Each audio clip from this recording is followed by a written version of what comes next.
সামগুৰিত আৰক্ষী থানাৰ সন্মুখত ভয়ংকৰ পথ দুৰ্ঘটনা দুখন চাৰিচকীয়া বাহনৰ মাজত সংঘৰ্ষৰ ফলত সংঘটিত দুৰ্ঘটনাটোৰ ফলত এগৰাকী মহিলাসহ চাৰিজনকৈ লোকৰ সংকটজনক অৱস্থা AS02AE 4193 নম্বৰৰ দুৰ্ঘটনাগ্ৰস্ত বেলেন বাহনখনৰ পৰা সংকটজনক অৱস্থাত আৰক্ষীয়ে উদ্ধাৰ কৰে এগৰাকী মহিলাক আঘাতপ্ৰাপ্ত ব্যক্তিসকলক আৰক্ষীয়ে প্ৰেৰণ কৰে NMCHলৈ দুৰ্ঘটনাগ্ৰস্ত বাহন দুখনৰ নম্বৰ AS02AE 4193 আৰু AR03590 भाई देखो ना भाई भाई देखो यार ना उसे हमारा उठो तो माने गाय तो घुराबो गइছে বংশার চলা চিন সল দুনিয়া ন এই দিবা একটা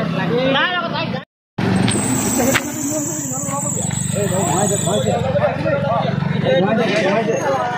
এটু গাই